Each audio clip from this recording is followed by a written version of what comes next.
Bueno, vamos a dejar el chat por acá, presentar.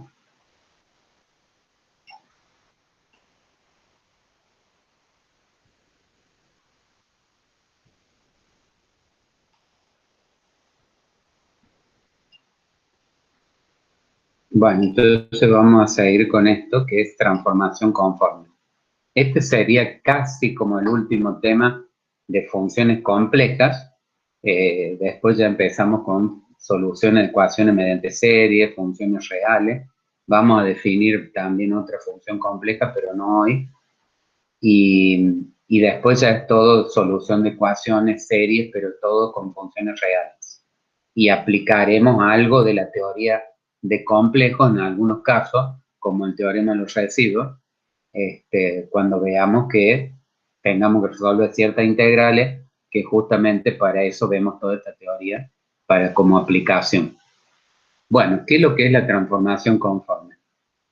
Nosotros vamos a considerar una transformación cualquiera, W igual a Z, que en este caso transforma la curva C en la curva gamma. O sea, si C está definida por esta ecuación paramétrica, que ya habíamos dicho que era de esta forma, una curva cualquiera, Z de t igual a X de t más Y de t, con el parámetro t real, que varía entre dos puntos A y B, supuestamente si esto estuviera entre un punto y otro. Acá lo hice un poco genérico como una curva, porque lo que me va a interesar es analizar un punto de la curva. Entonces, la representación paramétrica de la curva gamma se obtendría si vos reemplazas en la función W f de z por z de t. Entonces te va a dar en función de la imagen f de z de t, separando las partes reales y imaginarias, te va a quedar la u de t, o sea, de x de t y de t, y la b de x de t y de t. Pero bueno, no pusimos eso porque no nos interesa ver eso, pero eso sería la representación paramétrica de la curva gamma. Ahora, ¿qué pasa si hay un punto en la curva C donde la función vamos a considerar que es analítica? Esta función que aplica la transformación es analítica en ese punto y su derivada en ese punto es distinta de cero. Entonces vamos a interpretar en esto cómo cambia la dirección. La dirección de la curva es el ángulo que forma la tangente geométrica al punto, con el eje siempre positivo de abscisa, porque bueno, lo tomamos como referencia el eje X o el eje U acá. Entonces yo quiero ver, buscar en otras palabras, qué relación va a haber entre alfa y beta. O sea, la dirección que tiene la curva cuando yo estoy recorriendo esta curva y pasa por el punto Z0, en ese punto, la tangente tiene una determinada dirección. ¿Y qué pasa con la curva gamma? Vamos a ver que hay una relación, siempre que se cumpla esto, que la derivada sea distinta de cero. ¿Cómo interpretamos esto de la tangente en la curva? Con el argumento de la derivada primera. O sea, si yo calculo la derivada primera de la función gamma, que sería W' igual a F' de Z de t por Z' de t, sería como si fuera F de prima de U por U', como si fuera la regla de la derivación en cadena. Y esto, bueno, si esto es continuo, va a ser un arco suave. También estamos considerando que son arcos suaves, y acuérdense que tenían que ser las derivadas Z' de t y W' de t también continuas. Si vemos el argumento, porque de ahí vamos a sacar el argumento de este complejo, de la derivada de esto, es el argumento de esto más el argumento de esto, porque el argumento de un producto es la suma de los argumentos, ¿sí? Y si nosotros consideramos el punto Z0, que será para un valor T0, supongamos comprendido entre A y B, eso no tiene tanta importancia. Entonces tenemos que Z' evaluada en T0 va a quedar un valor fijo, porque yo voy a evaluar esto y esto. Y va a quedar una parte real y una parte imaginaria. Bueno, el argumento de este complejo, que es la derivada que te está dando la pendiente, va a ser justamente el ángulo alfa. O sea, el argumento de este complejo, que es lo que es el arco tangente de B0 sobre A0. Y si es fija acá, te va a dar el ángulo alfa que forma justamente en ese punto la tangente geométrica. Si tuviéramos en otro punto, bueno, evaluaría T en otro valor y te daría la tangente en este otro punto. O sea que el argumento de la derivada primera, valuado en el punto, te está dando directamente el ángulo. Por igual razón, si yo acá evalúo esto en T0, bueno, el valor que me daría acá, si hago cálculo su argumento, bueno, acá está el argumento. Sería el argumento de esto, valuado en T0, más el argumento de Z' valuado en T0. Pero esto sería alfa. Y esto sería un ángulo que es determinado ¿por qué?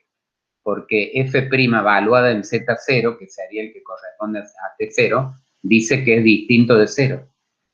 Y se acuerdan que en la forma polar el argumento no estaba definido para el complejo 0. Pero si f' es distinto de 0, entonces esto va a tomar un valor el argumento, que va a ser el arco tangente de la parte imaginaria sobre la parte real, pero de la función f' valuada en Z0.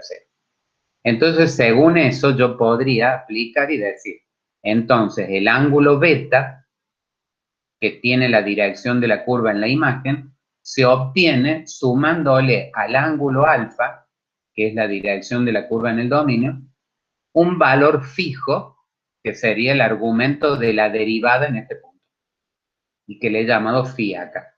Entonces tendríamos como esta relación.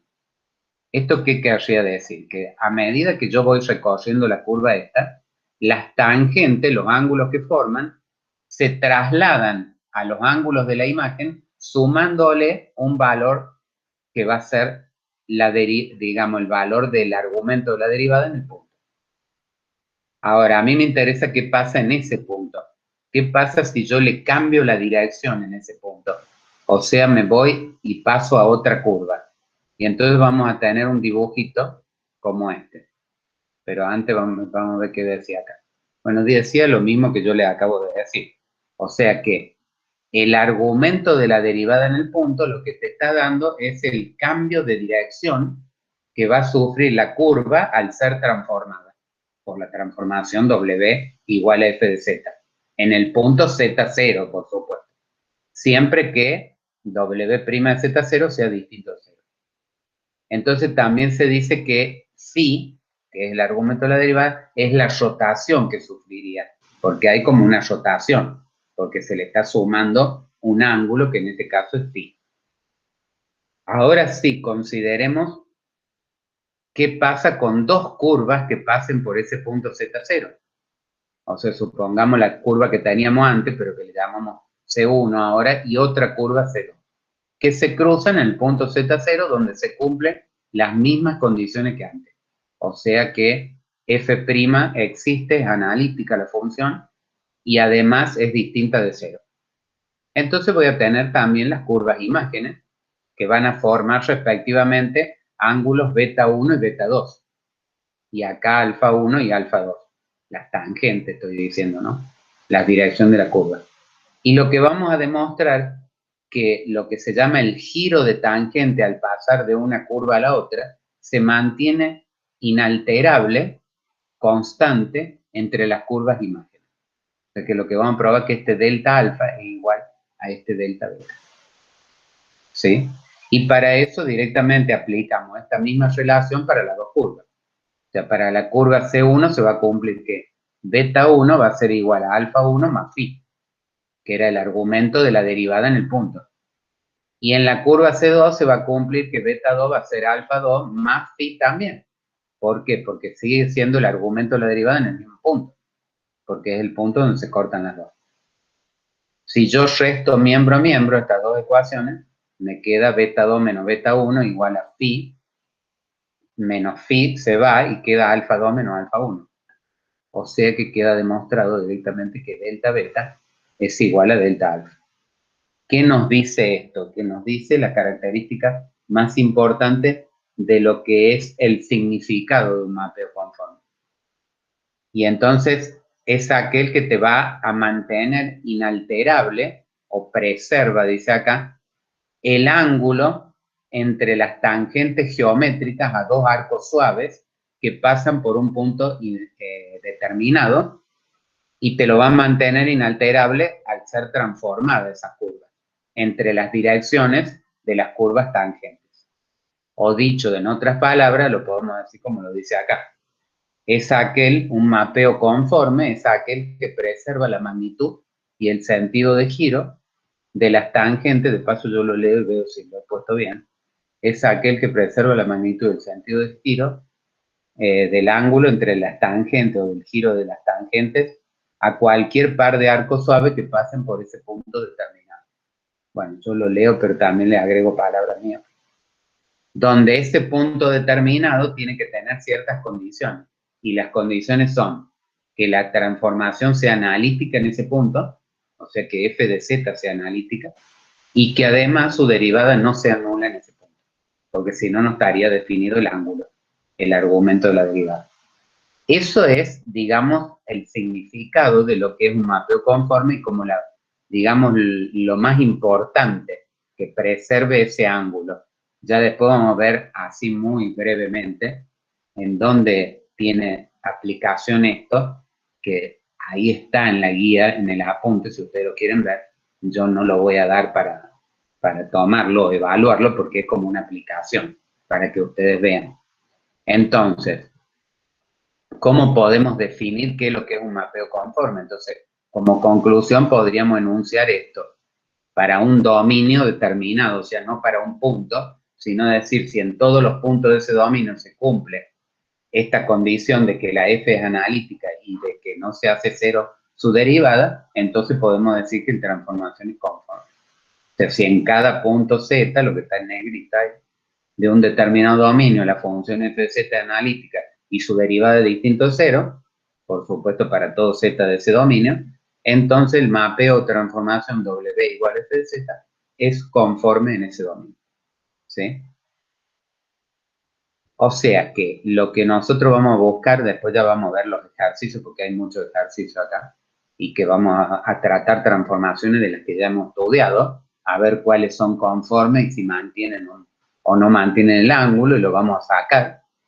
Y el sentido más importante, vuelvo a decir, es que mantiene el ángulo, tanto en la magnitud como el sentido de giro.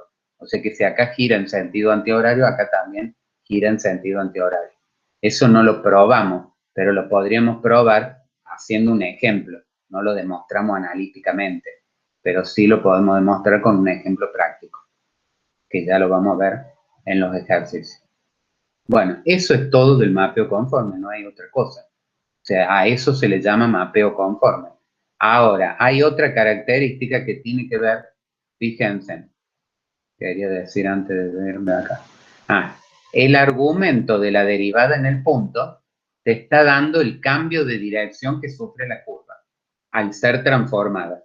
Si dos curvas pasan por ese punto y las dos sufren el mismo cambio de dirección, entonces el ángulo entre las tangentes se mantiene constante. Y eso lo prueba, por supuesto, con las formulitas estas restando miembro a miembro. La otra característica tiene que ver con el módulo de la función derivada, o sea, de la derivada en el punto, que es distinto de cero, porque si la derivada es distinto de cero, el módulo es distinto de cero y el argumento está bien determinado, o sea, no está indefinido, ¿sí? Entonces esa característica del módulo dice, que está acá, la vamos a ver, primero la vamos a deducir. Vamos a usar la fórmula de derivada, una de las tres que vimos al principio del curso, que era el límite del incremento de la función sobre el incremento de la variable, pero que lo podemos poner como delta W sobre delta Z, porque W era la función y Z la variable. Y si tomamos el módulo, porque a mí no me interesa el argumento, vamos a hacer la igualdad de los módulos de esta expresión, de esta, digamos, igualdad. Entonces, el módulo de la derivada es el módulo de este límite. Bueno, pero por las propiedades del límite, el módulo del límite es el límite del módulo de esto. Además, porque hemos visto que se separaban, cuando eran en parte real e imaginaria, se separaba el límite de la parte real y el límite de la parte imaginaria. Y acá podríamos decir, el módulo va a ser el límite del módulo y el argumento sería el límite del argumento. Pero como no nos interesa analizar el argumento, porque ya lo hemos visto antes, analizamos sobre solo el módulo. Y ahora tendríamos que aplicar lo que se llama la definición de límite. Decir que el límite de una función, cuando la variable tiende a un cierto valor, es otra función, es decir que esa otra función yo la podría expresar sumándole un infinitésimo como igual a la función que yo le estoy calculando el límite. De tal manera que si yo tomara el límite en ambos términos, en ambos miembros de esta expresión, me quedaría que este infinitésimo épsilon tiende a cero y por lo tanto el límite de esto tiende al valor de la derivada. Bueno, eso es, digamos, una definición muy básica de límite, decir que el límite de una función es otra, si esta función se puede poner como esa otra función más un infinitésimo, ¿sí? Y lo que me interesa despejar de acá es el módulo de delta W. Y entonces voy a pasar el módulo de delta Z multiplicando a ambos términos del segundo miembro, como está acá. Y ahora, ¿qué es lo que es delta Z? Delta Z es el incremento de Z, que se supone es un infinitésimo también. Y si épsilon es otro infinitésimo, el producto de dos infinitésimos te da un infinitésimo de segundo orden. Entonces es como elevar un número muy pequeño al cuadrado, más o menos. Entonces lo podemos aproximar a cero, este producto. Y decir que el módulo de delta W es aproximadamente igual al módulo de la derivada en el punto, que era distinta de cero, por el módulo de delta Z. ¿Y qué me dice esta expresión? Así como esta expresión me decía que el argumento de la derivada te daba el cambio de dirección que sufría la curva al ser transformada, ahora el delta Z, el delta W, es como si vos tomaras un incremento dentro de la curva de Z0 hasta un Z cualquiera, y acá sería un delta W. Si vos haces tender ese delta Z0, en realidad lo que estamos analizando es una vecindad del punto W0 y por ende una vecindad del punto Z0. Entonces, ¿qué te está diciendo esta expresión? Que una vecindad del punto Z0 es transformada en otra vecindad del punto W sub 0 mediante un factor de escala. ¿Por qué? Porque esto es un número real positivo. Y si este factor de escala es 1, por ejemplo, si el módulo de derivada es 1, te va a decir que la región, esa vecindad alrededor del punto, no es ni amplificada ni contraída. Bueno, acá dice incrementada o decrementada, es lo mismo. O aumentada o disminuida. En cambio, si ese factor es mayor que 1, al multiplicar por un número mayor que 1, te va a dar algo mayor, más grande, entonces te va a dar una expansión de la región, porque, a ver, yo hubiera usado, después me arrepentí cuando hice incrementada y decrementada, hubiera usado las palabras expansionada o contraída, que son las que hemos usado más cuando analizábamos una transformación, ¿se acuerdan? Que se expansiona o se contrae. Bueno, entonces ustedes usen la que les parezca mejor. Pero entonces, si está multiplicada esa vecindad por este factor, si es mayor que 1 va a sufrir una expansión, si es menor que 1 una contracción. ¿Sí? Y si es 1 no sufre ni expansión ni contracción. Entonces con esto podríamos concluir de que el argumento de la derivada te está dando un cambio de dirección que sufre la curva en el punto que estamos considerando. Mientras que el módulo de la derivada te está dando un factor de escala por el cual quedaría o aumentada o disminuida una cierta vecindad o una región alrededor del punto Z0. Ahora, este no es tan exacto, primero por este aproximadamente igual, y después porque de un punto a otro el módulo de la derivada puede variar. A lo mejor varía en proporciones muy grandes el valor de ese módulo. Capaz que pase de 1 a 2 o a 4, y entonces una región muy grande, que ya no es una vecindad pequeña del punto Z0, se podría transformar en otra región que no va a guardar una semejanza con la región original. Por eso esto no es tan importante en el mapeo conforme. Vuelvo a repetir, lo importante en el mapeo conforme es esto. y por eso está recuadrada y está puesto acá con negrita, y esto es como algo, una característica, digamos, adicional, pero que no se cumple estrictamente. Se puede cumplir para una vecindad pequeña, o un alrededor del punto ZC, ¿sí? Que podría mantener la forma, porque lo que estamos hablando en otro sentido es de mantener la forma, pero una región grande en general no va a mantener la forma. De todo, ¿cuál era la que mantenía la forma de la figura? De todas las figuras. A ver, ¿están ahí todavía? ¿No están? No sé por qué me quedó. Ah, porque no achiqué esto. Ahí está. Bueno, y les achiqué la pantalla. ¿Cuál de todas las transformaciones que hemos estudiado, cuál es la que mantenía la forma de todas las figuras? No me contesta nada.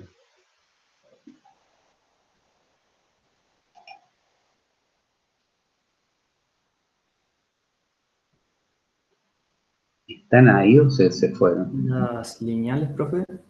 Claro, la lineal era la única que el polinomio lineal, digamos, AZ más B, W igual a Z más D. Y después había otras que mantenían la forma de la circunferencia. ¿Cuál era? Porque la mantenían la forma de la circunferencia hasta cierto punto. ¿Qué podríamos decir? Estas podrían ser preguntas del parcial, ¿eh? ¿Cuál era la que transformaba circunferencia en circunferencia? Y ahora lo vamos a ver en algunos ejercicios, seguramente. No sabemos. ¿La cuadrática, profe?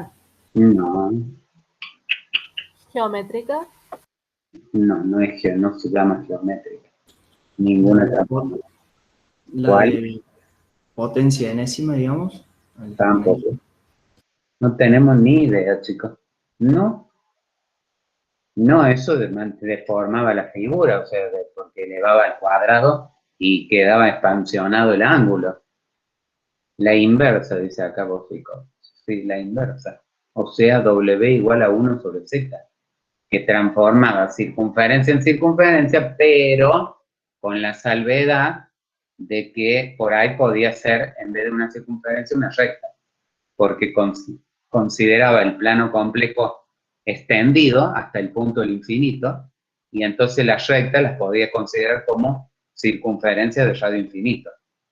Y entonces, haciendo esa consideración especial, podía decir que transformaba en general circunferencia sobre circunferencia, ¿sí? Bueno, esto vale para el repaso para el parcial, pero parece que no lo tenemos muy claro. No sé qué pasa, no llegaron hasta ahí. Bueno, entonces la inversa y también la bilineal, porque la bilineal estaba formada por una composición de 3 transformaciones. ¿Cuáles eran? Primero una inversa, después una lineal y después de nuevo, no, al revés. Primero una lineal, después una inversa y después otra vez una lineal. Como la lineal mantiene la forma de toda la figura, pero la inversa solo de la circunferencia, entonces no puedo decir que va a transformar toda la figura por igual, sino, o sea, en la misma forma, sino que solamente va a mantener la circunferencia. Pero, de nuevo, con la salvedad de que si es una recta, la estoy considerando como circunferencia de radio infinito, que pasa por el infinito también. ¿Estamos? Bueno, estamos flojos, ¿no? Estamos más o menos. ¿Estamos? Bueno, si se dan cuenta que si no tenemos el concepto claro de transformaciones, como que no podemos seguir avanzando, porque le va a costar entender todos estos otros conceptos. Eso es el concepto de mapeo conforme. No hay más que eso, es un tema cortito. Y ahora viene otro temita que también es cortito, que tiene que ver con puntos críticos de una transformación, que son los puntos, a ver, para decirlo de una manera cualitativa, son los puntos donde la transformación deja de ser conforme. O sea, ya no es más conforme. ¿En qué sentido? En que no va a cumplir eso que mantiene el ángulo entre las tangentes a dos arcos suaves. Ya no lo va a mantener constante o inalterable, va a cambiar. Y eso pasa en lo que se llama un punto crítico. ¿Y qué es lo que es un punto crítico? Bueno, se define directamente que si la función es analítica en un punto y ahora su derivada en ese punto es cero, entonces se dice que Z0 es un punto crítico de la transformación, donde deja de ser conforme en el punto Z0, porque ya no cumple la característica de que la derivada sea distinta a cero. Entonces, esto, el módulo y el argumento que era phi no están definidos. Bueno, el módulo es cero, por supuesto, pero el argumento no está definido. Entonces ya no podemos decir que mantiene el giro de tangente. ¿Y qué pasa en un punto crítico? Que ese giro de tangente se ve aumentado, expansionado m veces, siendo m el orden de la primera derivada que no se anula en el punto Z0. Eso es lo que dice acá. Que lo leemos porque ya que está lo leemos. Generalizando se puede decir, o sea, a ver, esto es la definición de punto crítico.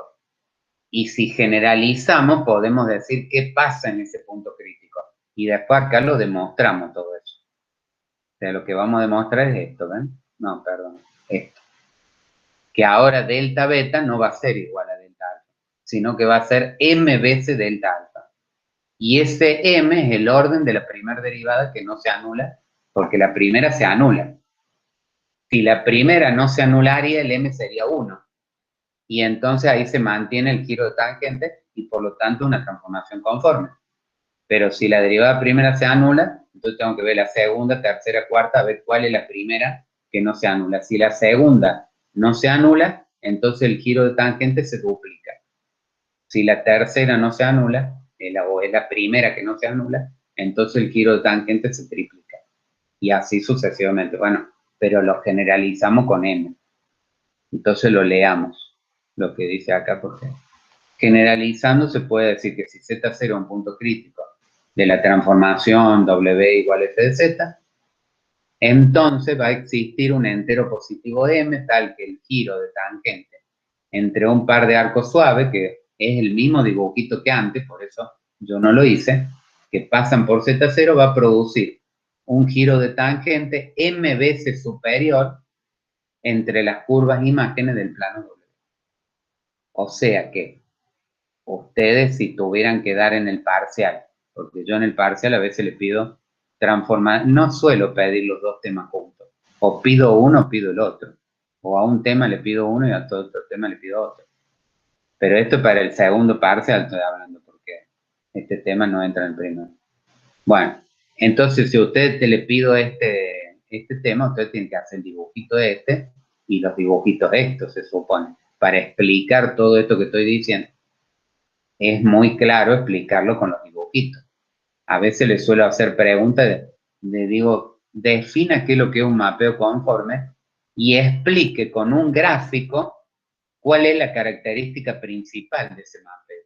Y entonces no hace falta hacer toda esta deducción de fórmula que hicimos, sino hacer el grafiquito y explicarme que el giro de tangente, este delta alfa, se mantiene, perdón, el delta beta se mantiene igual al delta alfa. Y esa es la característica del mapeo conforme. Ahora, si el mapeo no es conforme porque tiene un punto crítico, porque la derivada se hace cero, este delta beta es m veces el delta alfa, siendo m el orden de la primera derivada que no se anula. Y también lo pueden explicar con un grafiquito igual. Esto yo no lo he hecho igual, o sea, yo no sé si esto tiene el mismo ángulo que esto. Se hace dos curvas cualesquiera y después se pone la ecuación y se pondrá delta beta igual a m veces delta alfa, y aclarando que m es el orden de la primera derivada que no se anula. Entonces, por más que no estén hechos estos dibujitos acá, ustedes los tienen que hacer si tuvieran que hacer el parcial y les pido puntos críticos de una transformación. Primero lo hacen para una curva, o después hacen, ¿ven? Acá está hecho para una curva, pero no está hecho el para dos curvas, porque después decimos si pasan dos curvas, bueno, se cumple esta relación restamos miembro a miembro. Pero bueno, tienen que hacerlo el dibujito. ¿Está claro?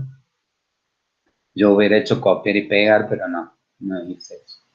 Bueno, entonces vamos a demostrar esto, de que el giro de tangente de MB es superior. Para eso vamos a basarnos en el desarrollo de Taylor, porque las funciones analíticas, miren que aplicamos todo acá. Y vamos a basarnos en que Z0 es un punto donde la función es analítica, o sea que admite un desarrollo en serie de Taylor. Y en ese desarrollo en serie de Taylor, f' vale 0, y supongamos, porque estamos generalizando, que hasta la f' menos 1 vale 0, y la que primera que no se hace 0 es la m', ¿sí?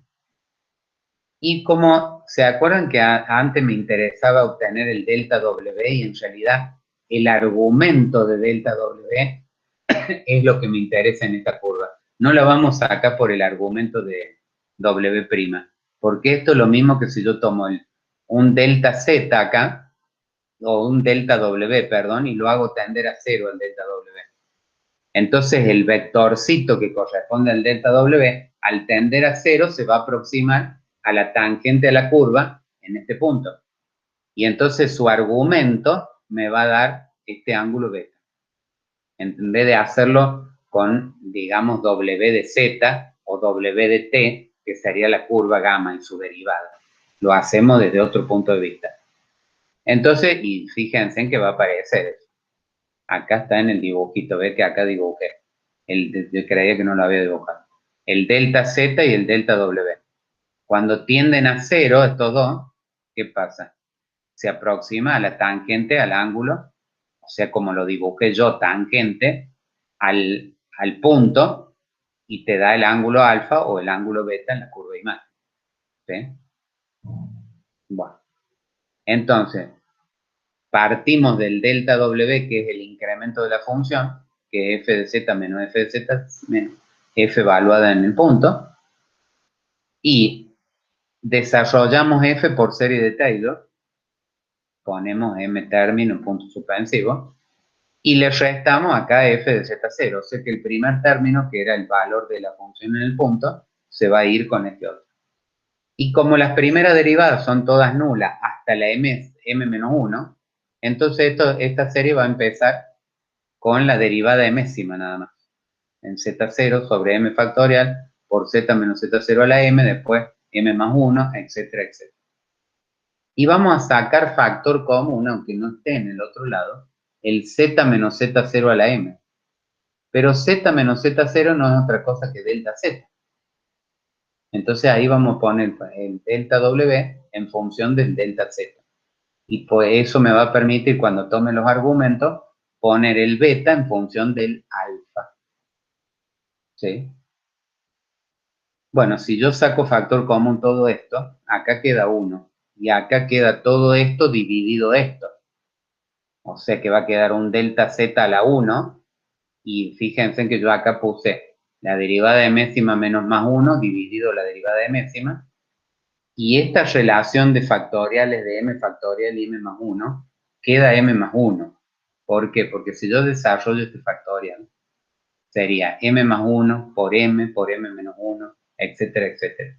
Quedaría m más 1 por el factorial de m. Y el factorial de m acá también está. Entonces por eso queda m más 1 nada más. Porque se simplifica. O se saca factor común. ¿Sí? Bueno, y acá queda delta z, después va a quedar delta z al cuadrado, etc. Entonces ahora vamos a tomar el argumento de esto, porque yo quiero justamente el ángulo que forma en el punto z0. Entonces tomo el argumento en ambos miembros. Argumento de delta W igual a argumento de esto. Acá hemos tomado la palabra argumento con minúscula, pero se supone que vamos a tomar el argumento principal. Porque si no, la rotación va a ser alfa más 2pi más 4kpi más 6kpi, etcétera. No tiene sentido. Estamos analizando el menor ángulo que rota esto y entonces por eso tomamos uno de los argumentos. Se supone que vamos a tomar el que estemos considerando en ese momento. Puede ser comprendido entre 0 y 2pi o entre menos pi y pi. Por eso no le pongo con mayúscula porque no es el argumento principal del que habíamos definido antes en las otras clases. Pero sí es un solo argumento el que vamos a considerar, ¿sí? Ya lo vamos a ver en los ejercicios. Y entonces ahora queda el argumento de toda esta expresión. Pero nosotros vimos las propiedades de los argumentos de los números complejos. El argumento de un producto, ¿a qué lo que era igual? A la suma de los argumentos. El argumento de un cociente era igual a la resta de los argumentos. Y el argumento de la potencia enésima de un complejo era m veces el argumento de la base. ¿Sí? Entonces yo voy a ir descomponiendo todo esto. El argumento de todo este producto, cociente y producto con esto, y potencia es el argumento de la derivada enésima más m veces el argumento de delta z menos, porque está dividido, el argumento de m factorial y más el argumento de todo esto. Esto no puedo distribuirlo porque el argumento de una suma no es la suma de los argumentos. Eso está pésimo, ¿no? No es así. Entonces acá queda el argumento de todo esto, ¿sí? Ahora, analizamos así. El argumento de la derivada de enésima en z0 es un número bien determinado. ¿Por qué? Porque era la primera que no se hacía cero. O sea que esto se le puede sacar un argumento. Y va a dar el ángulo phi que teníamos antes. Phi era el argumento en general de la primera derivada que no se hacía cero, que era la primera antes. Ahora, como es la enésima, le voy a llamar phi a ese valor. Y es un valor que está determinado. Ahora, el argumento de m factorial. ¿Qué pasa con el argumento de m factorial? El m factorial es un número entero positivo. Está sobre el eje real. Su argumento vale 0. Así que esto desaparece. Y el argumento de todo esto, ya vamos a ver cuándo desaparece. O sea que quedaría así esto, ¿sí? Y ahora tomo el límite. ¿Por qué quiero tomar el límite? Porque yo quiero tender al punto Z0 y quiero que este delta Z se transforme en un pequeño elemento de longitud diferente, digamos, sería como si fuera un diferencial de Z, pero que va a ser tangente a la curva en ese punto. Entonces me va a dar el ángulo alfa. En el límite, cuando este delta Z tienda a 0, va a formar una tangente con el ángulo alfa, con el eje positivo de abscisa. Entonces tomo un límite para delta Z que tiende a 0 en ambos miembros de esta expresión. Previo a anularlo, que ya dijimos que lo anulamos. Y lo voy a llamar phi después. Ahora, si delta Z tiende a 0, delta W también tiende a 0, porque va a tender al punto W0. Y entonces, el límite del argumento de delta W cuando delta Z tiende a 0 o delta W tiende a 0 se va a transformar en el ángulo beta. O sea que esto va a ser el ángulo beta. El límite de la suma de esto es la suma de los límites.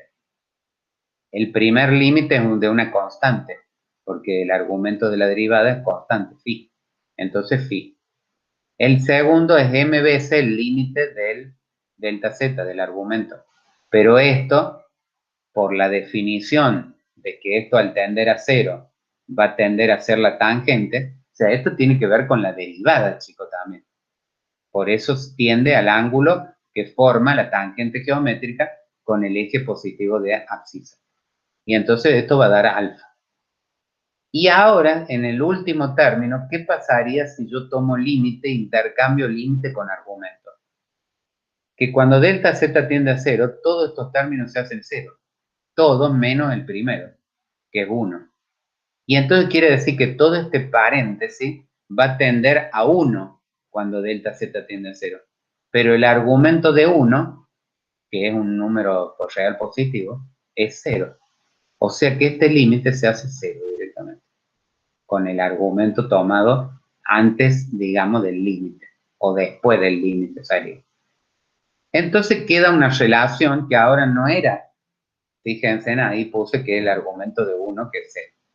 Queda una relación que dice que beta es igual a phi más m veces alfa. O sea, antes, ¿cómo era la relación? Antes el m valía 1. porque era la primera derivada que no se hacía cero. Entonces, directamente a alfa se le sumaba la rotación esa, el ángulo que te daba el argumento de la derivada primera. Ahora, alfa queda multiplicado por m, o sea que queda expansionado, y además se le suma un argumento. O sea que ya no hay una simple rotación. Por eso no va a mantener el giro de tangente. Porque queda expansionado y rotado. Porque podemos decir que esto lo expansiona en dos veces, 3 veces, 4 veces, según sea la derivada primera que no se anula. Y después se le suma un valor de un ángulo. ¿Estamos? Si ahora esta es la nueva relación que hay entre beta y alfa, o sea, entre la dirección de la curva en el dominio y la dirección de la curva en la imagen, si considero dos curvas que pasan por este punto, se va a cumplir lo mismo. ¿Por qué? Porque las dos curvas se cortan en ese mismo punto, donde la derivada enésima es la primera, que no se hace cero.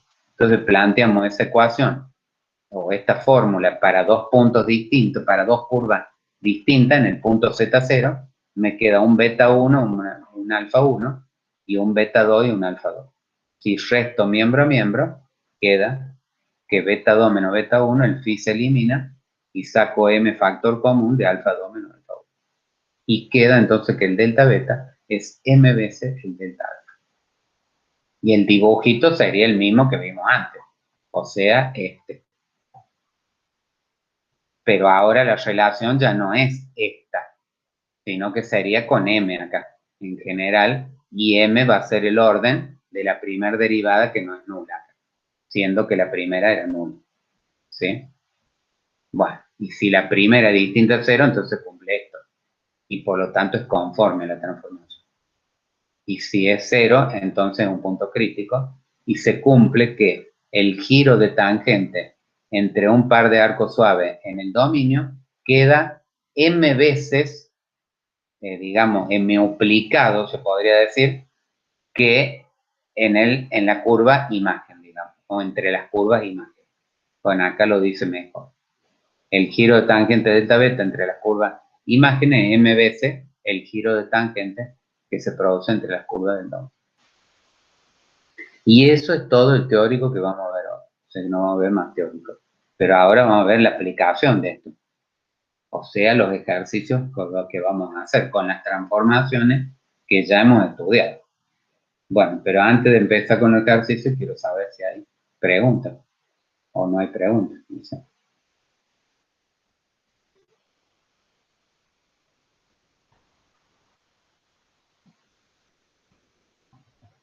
No hay preguntas. Bueno, entonces veamos los ejercicios para que entendamos un poco mejor esto, ya con un caso concreto, con una curva concreta. Nosotros vamos a manejar muchas curvas que sean rectas. ¿Por qué? Porque va a ser más fácil sacarle la tangente, porque la tangente va a ser la misma recta. Y entonces voy a poder calcular de una manera más simple el ángulo, ¿sí? Hay distintos tipos de ejercicios en la guía. Hay ejercicios que te piden el ángulo de rotación, o sea que te está pidiendo el phi, el que hemos llamado phi. Hay ejercicios que te piden que des un ejemplo con una curva que pase por ese punto y que cuando la transformes a la imagen haya rotado esa curva, su tangente, en el ángulo que va a ser el argumento de la derivada, ¿sí? Y después hay otros ejercicios donde te pide dónde es conforme la transformación y cuáles son sus puntos críticos. Y otro ejercicio que te pide dónde tienen los puntos críticos y qué giro de tangente se produce en esos puntos críticos. Mal se habla de giro de tangentes en el aspecto cuando se dice el giro de tangente es 2. Pero no estamos diciendo, se dice el giro de tangente es 2 porque el m vale 2, pero no estamos diciendo qué significa eso. Significa que entre dos tangentes a dos arcos suaves, ese ángulo queda duplicado entre las curvas imágenes o entre las tangentes de las curvas imágenes. O sea, esto último que dice acá, ¿sí? Pero se habla mal así en forma más, digamos, burda, de decir el giro de tangente es 2. refiriéndose a que el orden de la primera derivada no nula es 2, o el giro de tangente es 3. Pero si vamos a lo que significa esto que dice acá, ¿sí? Delta beta entre la curva de imagen es 3 veces el giro que se produce entre las curvas del dominio. Bueno, entonces interpretemos eso, o sea que hay una variedad de ejercicios de 2 o 3 distintas cosas que piden los ejercicios, pero hay poquitos ejercicios en la guía. Por eso yo los complementé con varios de acá y después vamos a ver otros que también tengo hechos en papel directamente o en foto, que lo vamos a ver. Porque además el tema no da para más, porque es corto. Después vamos a ver acá una aplicación, pero que no la voy a tomar. Bueno, veamos, analicemos la transformación z al cuadrado, que ustedes recién la nombraron como que me mantenía la forma y no me mantiene la forma. Calculemos la derivada, igualemos a z, dice apliquemos, analicemos la transformación z al cuadrado para ver en realidad si es conforme, si tiene puntos críticos, qué pasa. ¿Cómo hago para calcular los puntos críticos? Y directamente calculo la derivada primera y la igualo a 0. Y resuelvo esa ecuación. Y ahí podrían aparecer un seno, un coseno también. No, aunque no hayamos visto las transformaciones con seno y coseno, pero si yo le pido los puntos críticos, y vos decís un seno de z, la derivada es el coseno de z. Entonces igualas el coseno de z a 0. Y los puntos que hacen 0 el coseno de z son los puntos críticos de la transformación W igual a seno de z. ¿Sí? Pero bueno, no lo vamos a ver todo eso. Después vemos en los ejercicios los puntos críticos. Entonces derivamos esto, que es 2z la derivada, no voy a estar aplicando acá las condiciones de Cauchy-Riemann, porque estas son funciones elementales que ya conocemos que tienen derivada en todo el plano complejo. Entonces, ¿es analítica esta función? Sí, es analítica. Es entera. Y su derivada, no sé si es 0. Entonces, planteamos la ecuación derivada igual a 0. O sea, 2z igual a 0. Bueno, esto se cumple solo para el z, porque tiene una sola raíz. Entonces, quiere decir que z igual a 0 es un punto crítico de la transformación w igual a z al cuadrado. Y ahora, si queremos analizar qué giro de tangente se va a producir en ese punto, tendría que derivar otra vez, y me va a dar 2 la derivada segunda, y ya evaluada en 0, va a quedar distinta al 0, porque queda 2. Y entonces el orden de la derivada m igual a 2 te dice cuál es el giro de tangente. O sea que en este caso, el giro de tangente entre dos arcos suaves en el dominio produce un giro 2 veces superior entre las curvas de imagen. Pero en el punto z0 igual a 0, no en otro punto. En otro punto esta transformación es conforme. O sea que podríamos decir, cuando yo le hago un ejercicio de esto, le digo, decir dónde es conforme la transformación y qué puntos críticos tiene. Entonces vos primero tenés que hallar los puntos críticos, para decir que en esos puntos no es conforme. En todo el resto del plano es conforme. Acá lo dice. Es conforme en todo el plano complejo, excepto en z igual a 0, ya que es un punto crítico. Y el giro de tangente es 2 y ya significa lo que ya dije yo antes. Ahora lo vamos a probar esto para dos curvas que pasen por z0. Vamos a ver si realmente se cumple que el giro de tangente se duplica. Y para eso voy a hacer pasar los ejes cartesianos. Directamente voy a considerar las curvas que sean los ejes cartesianos. ¿Por qué? Y porque me facilita el cálculo. ¿Cuál es la diferencia de tangente entre los ejes cartesianos? Pi sobre 2. O sea que el delta alfa para pasar de la curva C1 a la curva C2 cuando paso por el punto crítico Z0, forman un ángulo delta alfa igual a pi sobre 2 en sentido horario. Y ahora vamos a probar que entre las curvas imágenes de C1 y C2 se produce un ángulo de pi en sentido horario. ¿Por qué? Porque ya lo hemos probado recién que se duplica. O sea, estamos verificando lo que hemos probado por fórmula. O sea, analíticamente lo estamos verificando con un ejemplo concreto de curvas que pasen por el punto z igual a 0. Este no lo vean todavía, el C3 lo vamos a ver. Entonces ahora buscamos la fórmula de transformación en forma cartesiana de la función z al cuadrado. Esto ya lo tenemos que manejar, pero así, como la palma de la mano. O sea, manejarlo re bien ya esto, porque si no, si estamos viendo que tengo que elevar el binomio al cuadrado para sacar la fórmula, y bueno, vamos hasta mañana. Entonces, estas eran las fórmulas de la transformación de coordenada de la función z al cuadrado. Y ahora reemplazamos, o sea, la curva C1 es I igual a 0. Y entonces si I igual a 0, acá P vale 0. O sea que voy a estar ¿en qué eje? En el eje U. Porque acá no le puse, pero este es el eje B y este es el eje U, ¿no es cierto? Estoy en el plano W. Pero U es positivo solamente porque dice que va a quedar igual a X al cuadrado. O sea que va a ser solo esta parte del eje U, no todo el eje U. ¿Y eso tiene sentido o no tiene sentido? A ver, esta transformación es 1 a 1. Miren que yo jodía mucho con eso y le insistía, porque ahora es importante el concepto de C. ¿Es 1 a 1 esta transformación? No. No, depende, yo tendría que decir. Pero en este caso no es 1 a 1. Porque ¿qué pasa con los puntos que están acá? Y los puntos opuestos que están acá. Al elevarlos al cuadrado, ¿qué pasa? ¿Dónde van a estar?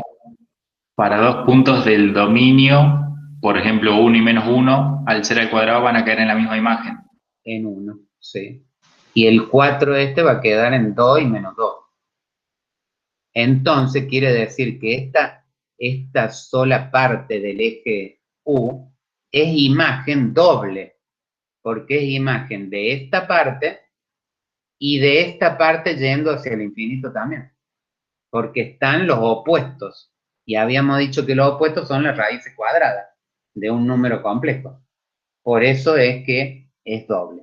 Ahora, a mí me interesa saber qué pasa en la dirección de la curva que la recorro en este sentido. O sea que me interesa una de las imágenes, que es la que va de acá de 0 a infinito. Y esta también va de 0 a infinito así. Por más que la otra que vaya de 0 a menos infinito, también acá va de 0 a infinito. Pero yo analizo este tramo de curva. Se corresponde con este tramo de curva. Y a partir de acá, hasta donde empiece la otra curva, tengo que medir el ángulo delta beta ahora. Porque acá es como si yo les dijera, ¿cuánto vale el alfa 1 y el alfa 2? El alfa 1 vale 0 acá, porque este tiene ángulo 0. Y el alfa 2 vale pi sobre 2, por eso el delta beta, perdón, el delta alfa es pi sobre 2. Ahora, el beta 1 yo encontré que también vale 0. Entonces el beta 2 va a tener que valer pi. Y vamos a ver si es así. ¿Cuál es la ecuación de esta otra recta? X igual a 0 para la curva C2. Pero entonces vuelve a ser B igual a 0. Pero ahora, ¿qué pasa? Esto es 0, esto es negativo siempre. Por eso le puse ahí el signo menos. Y entonces va a dar el eje U, pero de la parte negativa. Y de nuevo el mapeo no es 1 a 1, es doble. Porque todos estos puntos tienen sus opuestos acá, que tienen la misma imagen.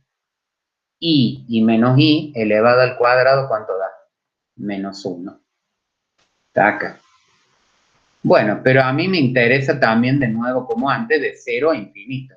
¿Qué pasa de 0 a infinito? Para ver esta rotación de este ángulo en sentido, digamos, antihorario, que a que se respete, que sea también sentido antihorario. Y bueno, veo que acá va a ir de 0 a menos infinito, porque van a ser todos los reales negativos, porque son cuadrados de números imaginarios puros. Entonces, al quedar i al cuadrado, te va a quedar negativo. Está claro, real negativo. Y bueno, ¿y qué ángulo forma esta curva yendo para allá? Es distinto si la considero yendo para acá.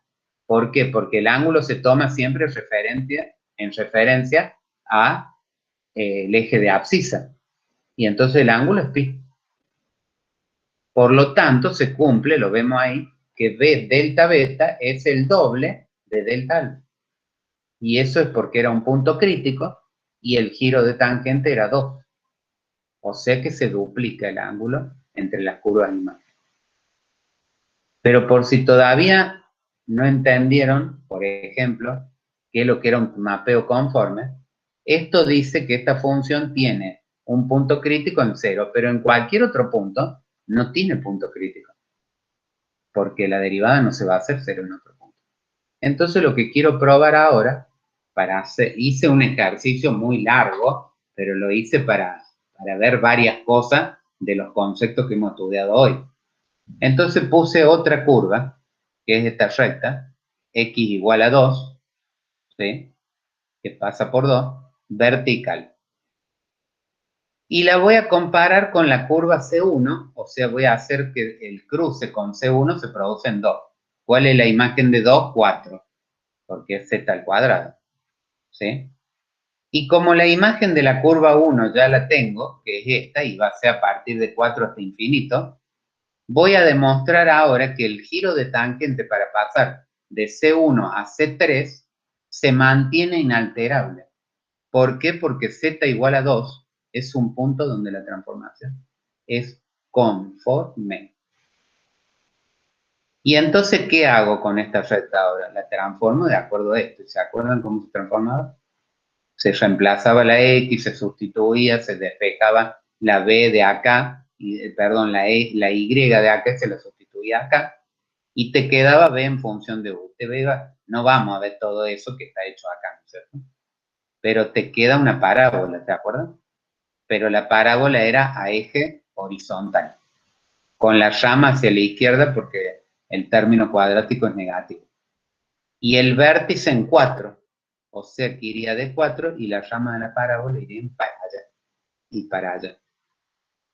¿Y para qué sentido voy a considerar? Porque esto, si yo considero la tangente a la parábola en el vértice, porque en el vértice va a ser una tangente vertical, pero la considero para acá abajo o para allá arriba, para determinar el sentido. Tengo que ver con qué parte se corresponde esto. ¿Y este mapeo es 1 a 1 o no es 1 a 1? De toda la recta C3, miren cómo está acá. No pasa por el origen de coordenadas. ¿Es 1 a 1? ¿Dónde están los opuestos de esa recta? No están pensando en menos 2, en esta otra recta. El opuesto de este va a estar acá abajo. El opuesto de este que está en el cuarto cuadrante va a estar en el segundo. Entonces no están los opuestos. Por lo tanto, cada uno de estos puntos se mapea 1 a 1 sobre cada uno de estos puntos de la parábola, que por supuesto va a cortar acá, no sé dónde cortará, pero bueno, habría que igualar a 0 esto y sacar, creo que lo corta en 8, si no me equivoco. Pero bueno, eso no nos importa.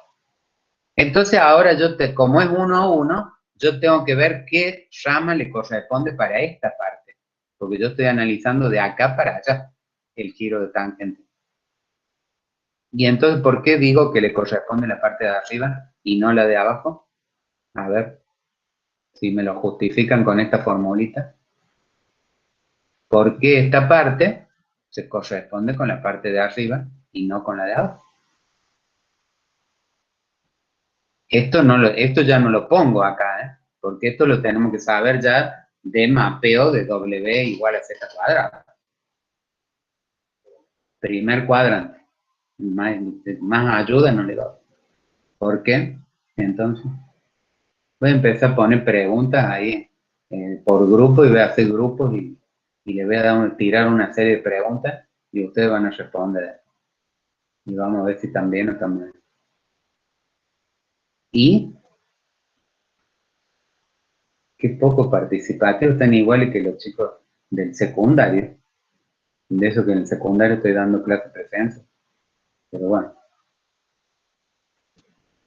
Y chicos, le dije por las ecuaciones.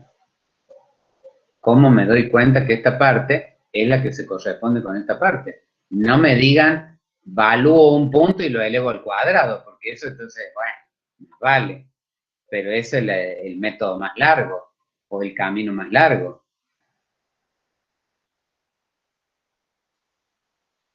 Nada, nada, no surge en nadie. La segunda ecuación, chicos. B igual a 2x por y. ¿No te dice algo? ¿O no les dice algo? Tampoco escriben en el chat, tampoco. Ni eso han perdido. Capaz que no estén y yo estoy hablando solo. No sé. Estamos acá, ingeniero. Bueno, menos mal que alguien habla. Es muy difícil, chicos, dar una clase así y que ustedes no participen. Por lo menos digan cualquier cosa. Estamos, pero bueno. Lo voy a tener que decir yo, entonces. Todos los puntos, los pares ordenados que están acá, corresponden al primer cuadrante. X por y es positivo. Por lo tanto, B es positivo. Entonces nunca puedo ir para acá abajo, donde B es este eje. Entonces la llama que se corresponde con la parábola es esta y no la llama de abajo. Todo eso que estoy diciendo, chicos, es para el primer parcial, ¿eh? Porque estamos viendo transformaciones. Después acá le agregamos a ver el ángulo que forma, pero lo de transformación lo tendremos que saber para el primer parcial, ¿eh? Estamos a una semana casi del parcial y no sabemos mucho, ¿no? Bueno, entonces, una vez determinado cuál es la parte, que sería esta, entonces ahora yo hago la tangente geométrica para ese lado y lo comparo con la tangente de la otra o con el eje positivo de abscisa. Y bueno, pero como es justo la tangente en el vértice de la parábola, la tangente va a ser vertical. Es como si tuviera una parábola a eje a eje vertical y la tangente en el vértice va a ser horizontal. Y esta va a ser vertical. Y bueno, pero entonces, ¿qué ángulo forma la tangente? Con el eje positivo también 90 grados. Y la diferencia entre la tangente de esta y la de esta es 90 grados, igual que lo es acá. O sea que mantiene no solamente la magnitud, sino el sentido giro, porque gira hacia arriba también, pasando de la curva gamma 1 a la curva gamma 3. Cuando acá paso de la curva C1 a la curva C3. Eso que yo le dije que no habíamos probado en la parte analítica, de que mantiene el sentido, bueno, lo hemos probado con un ejemplo práctico. No lo probamos con fórmula porque es más complejo demostrar eso. Pero se podría demostrar también. Bueno, entonces ahí comprobamos que delta alfa 1 igual a delta beta 1. Bueno, le llamé alfa 1 y a beta 1 porque como lo hice en el mismo dibujo no le voy a llamar de nuevo delta alfa y delta beta, que era para las otras dos curvas. ¿Sí? Aproveché una curva y puse otra más. Y esto se va a cumplir en cualquier punto, o sea, que en cualquier punto del plano complejo, si yo hago pasar un par de arcos suaves, las curvas de imágenes van a formar el mismo ángulo entre las tangentes, porque va a ser conforme. Solamente se duplica acá. ¿Sí? Y en la guía tienen un ejercicio, creo, con esta transformación, o con una línea, no me acuerdo, donde ustedes pueden pasar una curva. No es esta. ¿Qué pasaría si yo hago pasar la recta a 45 grados? Por acá. ¿Es 1 a 1 la transformación? Bueno, ya con todas las veces que lo hemos dicho. La recta a 45 grados acá. ¿Sería 1 a 1 la transformación? Sí, profe. No, profe. No, alumno. No sé quién habla. No, porque están los opuestos justamente. O sea, están sobre la recta a 45 grados. Están a 90 grados uno del otro. Perdón, a 180 grados. Entonces, fíjense en qué se mapearía o en qué curva, cuál sería la imagen de la recta y igual a x. Igual a 0, por esta ecuación. O sea, sería el eje B ahora. Pero dos veces, o el eje B en positivo o en negativo. Analicemos el producto de X por Y. Estamos en el primer cuadrante, ambos positivos, entonces sería positivo. Cuando estamos en el tercer cuadrante, en esta parte, también los dos son negativos, o sea que da positivo. También no, también da positivo B. Y entonces va a ser esta misma recta. O sea que esta semi-recta, desde acá hasta el infinito, va a ser doble más B. ¿Sí? Bueno, y ahí tenemos que la tangente de esta recta la podemos considerar porque es 90 grados también. Y si es 90 grados con respecto a la curva C1 o gamma 1, el ángulo de esta era 45, quedó duplicado, quedó a 90. O sea que en el punto crítico se sigue cumpliendo cualquier curva que usted haga pasar, entre ellas, entre un par de arcos suaves, se va a mantener el ángulo. ¿Sí? Bueno, a veces es importante dar este tema, a lo mejor antes del parcial, porque estamos practicando cosas de mapeos y transformaciones también. Así que no es tampoco complicado, porque hoy le hemos introducido algo nuevo. Veamos otra transformación ahora, porque si no vamos a quedarnos con esto. O si hay alguna duda, pregunten, no sé. Yo sigo avanzando porque usted no pregunta nada. Entonces, bueno. No sé si están ahí algunos. Por supuesto, algunos no estarán, pues seguro. Sí, acá estamos, profe. Sí, pero algunos siempre está el mismo que habla. Y los otros no dicen aquí estamos. O sea que si todos mostraran la cámara, uno podría decir, vamos a ver qué pasa en el parcial, que tienen que mostrar la cámara, si no. Y no sé si no van a tener que hacer una captura, ¿no? Ya voy a ver qué voy a inventar para el que tengan que hacer algo, para que me den más información si están o no están ahí atrás. Bueno, determinar, este es otro ejercicio, determinar dónde es conforme la transformación. Bueno, acá podría haber puesto W o F de Z, lo mismo, igual a E a la 2Z. Nosotros estudiamos E a la Z, pero a la 2Z sería lo mismo. Nada más que sería el doble de X y el doble de Y. Ven que acá está en la fórmula de transformación. E a la Z era E a la X por E a la Y. Bueno, a la 2X por E a la Y 2Y. Donde el yo lo veíamos en forma polar porque era más fácil trabajar en forma polar. Este es el argumento, perdón, este es el módulo.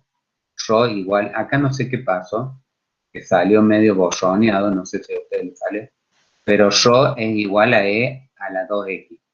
Y phi, pero no el phi del argumento que hemos dado, por eso le puse otra phi acá, le puse un phi mayúscula. Es igual a 2i. Y entonces tengo que determinar dónde es conforme y si tiene puntos críticos, cuáles son. Y luego determinar el ángulo de rotación en el punto Z1 igual a 1/2, o sea acá, bajo esta transformación y verificar este ángulo encontrando la imagen de una recta que pasa por aquí. Ni yo me acuerdo ya lo que puse. O sea que vamos a hacer lo mismo que antes. O sea, primero vamos a encontrar el ángulo de rotación, o sea, el phi minúscula, este otro phi, que te lo daba el argumento de la derivada, y después vamos a verificar que el beta sea el alfa más ese argumento. Y lo vamos a verificar con un ejemplo práctico, haciendo pasar una curva por ese punto.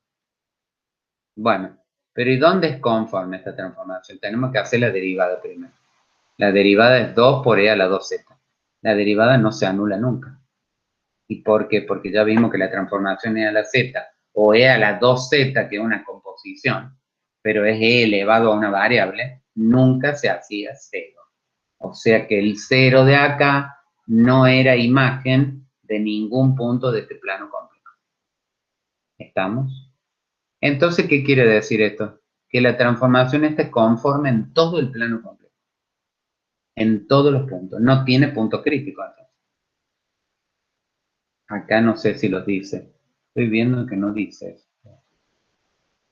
Bueno, porque acá dice y si tiene puntos críticos, pero lo dije acá no. Bueno, lo pueden agregar ustedes. Dice para todo Z resulta es conforme en todo el plano complejo. Por ende, no tiene puntos críticos, ponga. Me olvidé de poner esto. Bueno. Y el ángulo de rotación es el argumento de la derivada evaluada en ese punto. Como me pide en el punto 1/2, bueno, hago la derivada evaluada en 1/2. Y el argumento de esa derivada es el argumento de 2e, que es un número real positivo, 2e. Por lo tanto, el argumento es 0 grados. Arcotangente de 0 sobre 2e sería, porque la parte imaginaria es 0. Entonces, ¿esto qué quiere decir? Que si una curva pasa por ese punto, estamos hablando de una curva acá y no del giro de tangente. Ustedes muchas veces se confunden entre lo que es ángulo de rotación y giro de tangente. Una cosa es una y otra es otra. Ángulo de rotación te está diciendo cómo cambia la dirección de la curva, de una curva, cuando la transformas a través de W igual a F de Z. Que en este caso es la curva color marrón clarito que ven acá. Después yo no he hecho ningún giro de tangente ni nada. Y entonces esto te va a decir que el ángulo que forma esa curva se le suma el ángulo de rotación phi para encontrar el ángulo que va a formar la curva imagen. Siempre con el eje positivo de acceso. Y nada más. Acá no estoy viendo giro de tangente. Después si quieren podemos ver o a ver un giro de tangente. Bueno, ¿y cómo era esta transformación cuando la X era constante? ¿Será 1 a 1 esta transformación? En toda esta recta desde menos infinito a infinito. Si el X es constante, E a la 2X va a ser constante. Y rho constante, ¿qué quiere decir? Que me muevo sobre una circunferencia. Bueno. Y bueno, entonces si me muevo sobre una circunferencia y voy hasta el infinito con los valores de I que iban de 0 hasta 2pi, voy a dar una vuelta completa. Y si sigue aumentando, voy a dar infinitas vueltas. Bueno, ¿cómo hago para analizar el ángulo? Bueno, digo, si parto de 0 y me voy para arriba, esto sé que aumenta. ¿Por qué sé que aumenta? Y porque I es positivo.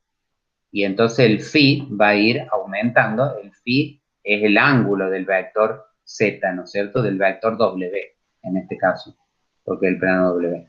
Entonces no importa que sí, la curva esta sigue y da vuelta y vuelta.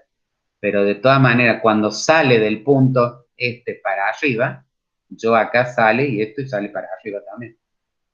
¿Y cuál es la tangente a una circunferencia donde está justo el radio de la circunferencia? Acá en un punto donde está dibujado el radio. Y la tangente es perpendicular al radio, siempre. Y como el radio acá es horizontal, la tangente es vertical. ¿Cuánto vale cuánto vale el ángulo que forma esa tangente? Y pi sobre 2. Igual que el ángulo que vale esto. O sea que se mantiene el ángulo acá porque la rotación que te da la derivada es 0. O sea que no se rota nada. Y si ahora quisiéramos hacer el ejemplo anterior del giro de tangente, también se tiene que mantener. Y bueno, hagamos, por ejemplo, ya que tenemos dibujado el eje X, ¿cuál es la ecuación del eje X? Eso no está hecho acá. ¿Cuál es la ecuación? Esto acá está la circunferencia que dice de radio E, porque queda cuando X vale 1/2, ¿no? Queda E acá. Y bueno, y aumenta, pi dice que como beta es igual a alfa más phi, y phi vale 0, entonces beta es igual a alfa. Bueno, pero díganme en eso. ¿Qué pasa con el eje X?